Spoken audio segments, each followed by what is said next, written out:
winning this race second with Rothschild. He just won the World Cup final for the first time ever. And he's number 2 in the world rankings, 4-time Olympian, 2-time gold medalist. Next to him is Devon Ryan, and who was second, yes? Yes. And Amanda Bergenstein from Great Britain. Really lives in the United States, sure. So, McLain, so tell us all about this. I mean, well, you know, I love Devon, always have. I've made an effort always to come here. I think my first time I jumped this Grand Prix was 25 years ago, which is meaning I'm getting old. And it was always a very special place to my father and my family, which made it a special place to me. And you know, there were definitely some lean years that I continue to try to want to support this event because I believed in it and the people here.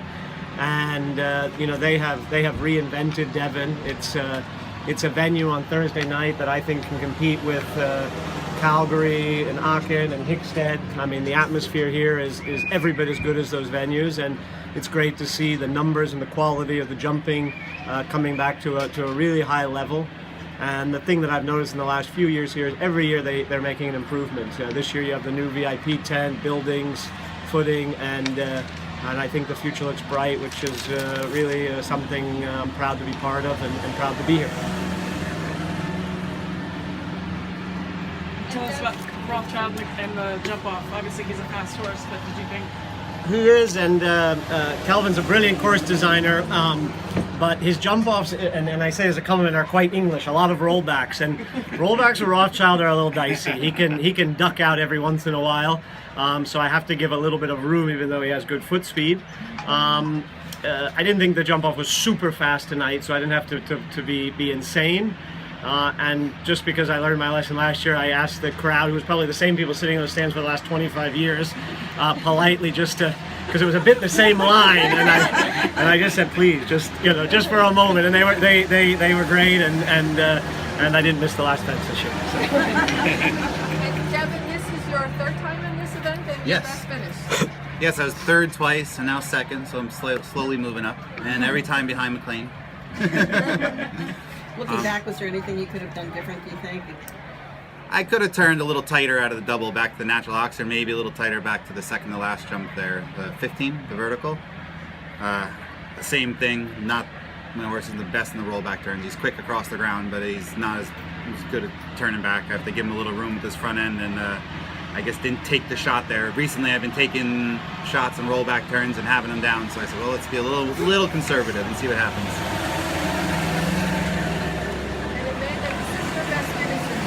Yeah, it's my first top 3 finish in a 4-star, so I'm very excited about that. Can you talk a little louder? Yeah, I just need to say it all over again. It's my first top 3 finish in a 4-star, so I'm very excited about that.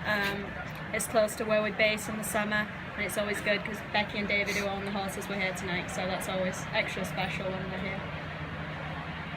And Mr. Bywater, did you anticipate 5 in the jump off? Did you think that was a good number, or what did you think? I think we had some very good horses in the class. I think some of them made little mistakes. I think that anywhere between 5 and 8 clears would have been nice, so very happy. Why did you change the time allowed? Were you worried that you wouldn't get enough in the jump off? No, I watched the first 3 go. I thought the time was right, but I thought it was quite snug. And I thought they were having to hustle a little bit, and therefore I thought it was fairer because there was a lot of jumping out there to do to increase the time a little bit and give everybody a little bit more space. And do you figure into the equation the fact that there's such a big crowd and it's a completely different atmosphere than most places around the US? I think it's an amazing atmosphere at the show. I think the show is fantastic. I think you couldn't go anywhere else in the world and get a better atmosphere for a night class, I don't think. I think it's as good as anywhere in Europe for that sort of atmosphere. And I think it's very hard for the horses sometimes. I think some of the mistakes were just made because of when you stand in the middle of the ring, it's like being in an amphitheatre. It's quite incredible. The only place I would compare it to is maybe indoors at somewhere like Olympia, where the crowd is really on top of you and you've got 8,500 people there, and it's very much the same sort of atmosphere but outdoors. Questions?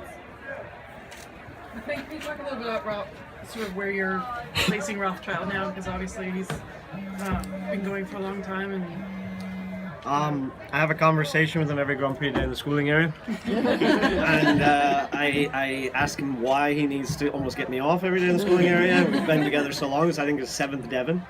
But I also always say to that horse gets the sport. I mean, I don't know if anybody noticed the style he jumped the plank in tonight, but he gets to leave it up. And I always say to him, you don't owe me a thing, but it would be nice to win again. So, and that's kind of how I am with him. He owes me nothing. If he never jumps another fence again, it's fine. And I think he's the winningest, I'm sure he's the winningest money won horse in American history. And but as long as he's healthy and he's performing this way, I think he enjoys it. I think physically he looks better than ever, actually. Luckily now in this situation, I don't have to ask the max of him. Like I did a couple of years ago, so I'm going to continue on with him as long as he tells me he's still healthy and enjoying the sport, enjoying what we're doing.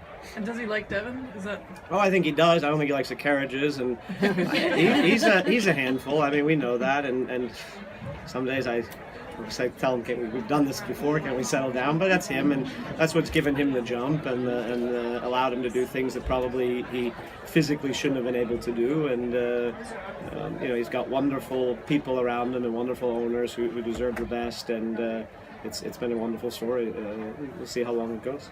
The last couple jumps, did you think back to last year, knowing what had happened? 100%. He had a bit of the same. We turned to the side, and then it was a little more awkward angle because it was to the original first jump last year.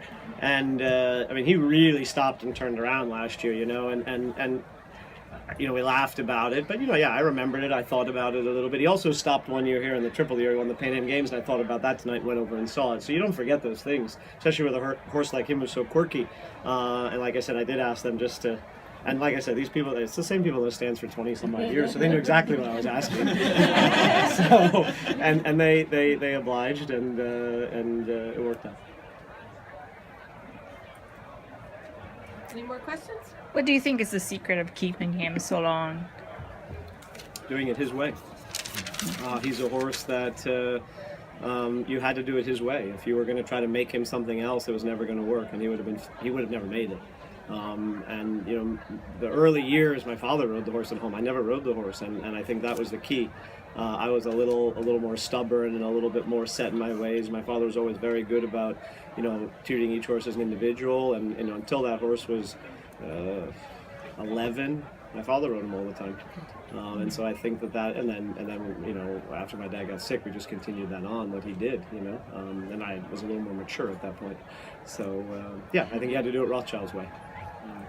How would you rank Devon as challenging compared to others? Well, I very much hope, and especially since Peter just walked in, that it becomes a 5-star one day. I think it's worthy of that, and it's worthy of that level of competition. And like I said, I've not only noticed the amazing improvements, and not just in prize money, but in everything here. But I also noticed this mentality. I always use the Spruce Meadows as an example of every year you go, there's something new, there's something better. It never rests on its laurels. And this is a place that could rest on its laurels because it has an incredible infrastructure already. And I'm so proud. I haven't gotten a chance to speak to Peter this week, but you're seeing 30 riders in the Grand Prix, 50 plus in every class. It's healthy again, and it really goes to show that if people like Peter and his team and the supporters here build it and do it right, it takes some time. You have to see it through, but they'll become a great event again. I mean, and it really is. So I don't think there's a better environment anywhere in the world, and I think I've gotten to show at every major show there is. And I don't know a place with better. Pretty special. Yeah. Pretty special for everything. Any more? Well, thank you all for coming. Thank you. Congratulations. Thank you.